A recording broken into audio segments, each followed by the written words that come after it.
We are past halfway in the championship cases. This is championship case number 9. I got a comment on it last time. I'm surprised it took me 8 championship cases to get this comment. These are not predictions for the championship at Phoenix in November.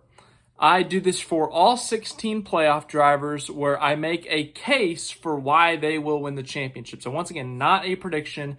I do this for all 16 playoff drivers. I'm not picking all 16 to win because that's impossible.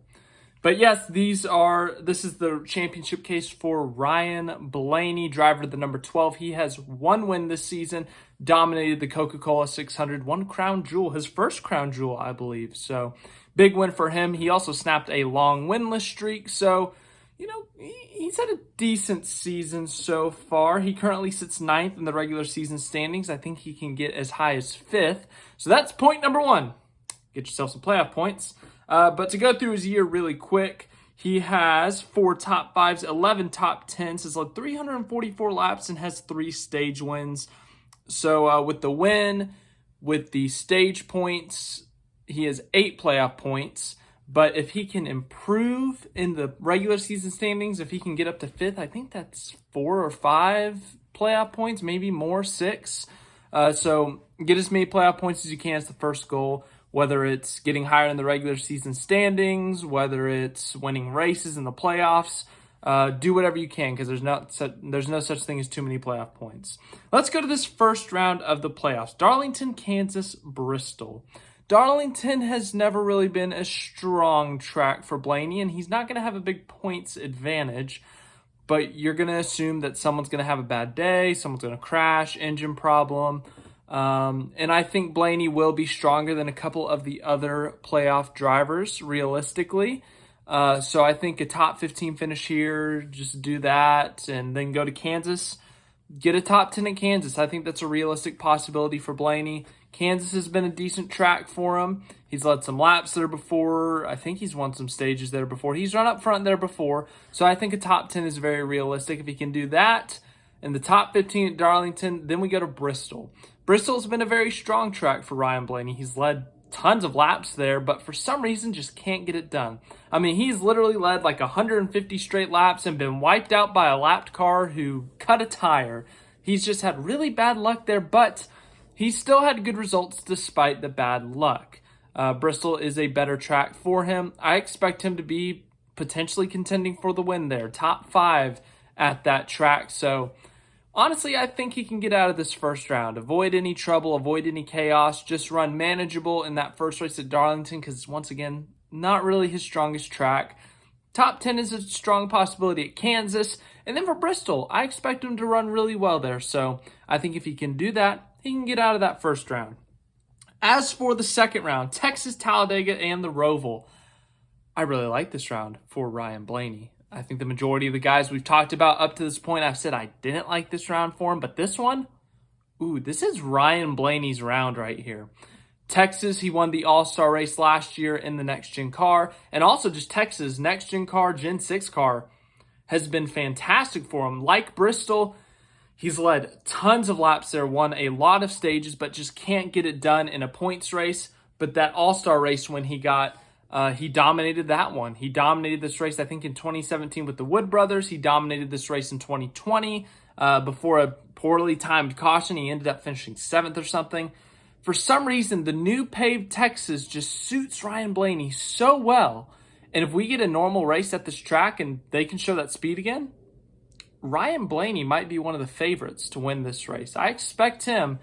Yes, I know Toyota's going to be fast. Yes, I know Ford's been a little bit down. But after what we saw from Buescher at Michigan and how good Blaney is at Texas, I think Ryan Blaney winning Texas is a strong possibility. And if not, Talladega is another great opportunity for Ryan Blaney to win. He is probably a top 5 super speedway racer right now. He was in contention for this thing last year. Remember, an extremely clean Talladega race last year for some reason. He has 2 wins at this track. He has 3 or 4 wins on super speedways. I think he has a couple of wins at Daytona, maybe. Maybe it's only 1.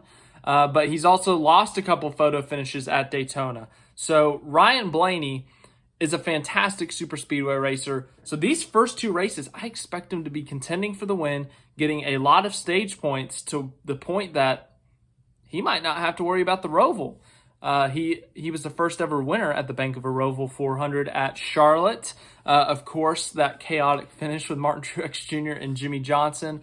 But I think it's possible for him to win one of those two first races and not even have to worry about the Roval. But I also think he can get enough points, build a little bit of a gap to that cutoff line to where he just has to survive the Roval. Run top 15, maybe even top 20 if you got a big enough gap. Collect a couple stage points here and there. And if we can get a tame road course race like we just saw at Watkins Glen at Indianapolis, Ryan Blaney could be looking at the round of 8. And once again, I think Texas and Talladega, very realistic possibilities of him winning. And remember that speed he showed at Charlotte earlier in the year at intermediate track. So can Ryan Blaney? I mean, I really think he can. Round of 8, as I said, that speed that they showed at the intermediate track at Charlotte for the Coke 600, they're going to need to show that speed again. He's going to be in a tight points battle. Honestly, he's going to be in the minus at the beginning of this round. Truex, Byron, Hamlin, Larson, Kyle Busch are all going to be guys ahead of him in points. They're going to probably have more points. Those guys are going to win more races this year. So they will be ahead of him in points. They'll have a decent gap to him. So it's not going to be a must win right off the bat, but it may come down to a must win. But if they can show that speed they showed at Charlotte, he'll be in contention for the win at Vegas. He could be in contention for the win at Homestead. And then Martinsville, I think he can also be in contention for the win if he can keep it clean. Martinsville, kind of like Bristol, has been a track that he's run extremely well at. He's finished runner-up there a few times. He's led a lot of laps, won a few stages, but has yet to get it done.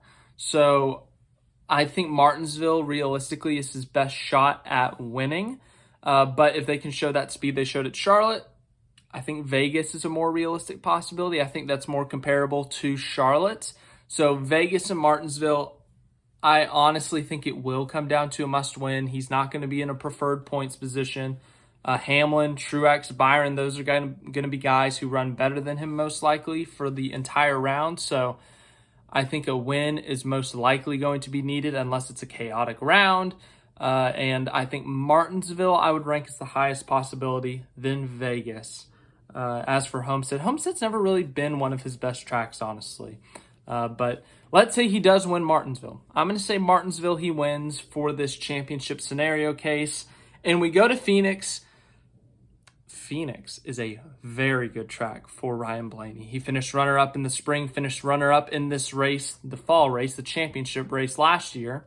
And I think that he will be, once again, a very strong car in this race. His teammate Joey Logano is the defending winner, the defending champion, obviously. And I think Ryan Blaney, if they can bring that same speed, has another great possibility of winning this race. And if he were to be in the Final Four, win the championship. So if Ryan Blaney can bring the speed he brought in the spring, can bring the speed that they brought last fall. And remember, Ford has won 2 of the 3 races at Phoenix Raceway. If they can bring that speed to Phoenix once again, Ryan Blaney could be maybe the favorite. Maybe. A lot of people are going to underestimate him. It's kind of like what I said with Buescher. If Byron's in there, if Truex and Hamlin are in there, Larson maybe, Kyle Busch, those guys will be the favorites because of what they've done this year, because of their names and what they've accomplished in their careers. But that's something I think for Ryan Blaney, that's kind of what you want. I mean, that sounds bad, but you kind of get what I'm saying. Where Ryan Blaney, he's going to go into this championship for, let's say it's Truex, Byron, Hamlin. Those 3 guys have been outstanding this year. They're the favorites for the championship. If Ryan Blaney's that 4th guy, they're going to be, oh yeah, Blaney's in here. He's got a shot of it, sure, but one of those 3 will win it. They deserve it. They've been dominant all year. Those 3 guys have been the class of the field. They're going to overlook Ryan Blaney. He's going to be an underdog, and for Ryan Blaney, if anything, that's less pressure for you. No one's going to expect you to win the championship, but if you do it, it's going to be quite the accomplishment. So that's the championship case for Ryan Blaney. So for that first thing, obviously get the playoff points. But for that first round, I mean, I think he can be competitive at Bristol. I think if he runs top 15, top 10, those other races, he should be fine. that second round, I expect him to be competing for the win at Texas and Talladega, and I think that can carry him and that he'll do enough at the Roval to get through. As for that round of 8, it's going to be more tricky. It could come down to a must-win. And, yeah, I think Martinsville's the best possibility. And if he can get to Phoenix, it's a very strong possibility. Like, seriously, it's a strong possibility that he could win that race at Phoenix and win the championship just because he's run extremely well there in the next-gen cars. So, thanks for watching this. We got another one tomorrow. I think it's Tyler Reddick tomorrow. I said that on Sunday. I said on Sunday that today would be Tyler Reddick. And so, let's see here. Yeah, Tyler Reddick is tomorrow. All right, this time it's right. But if you want to know the schedule for these championship cases, go to the community posts. I post everything there for scheduling for these videos. We'll be done mid-next week. We're going to get 5 more out of the way this week, so we'll only have 3 more next week. And, yeah, I'll see you guys for the next few videos here. And then we got the playoffs next week, so pretty crazy.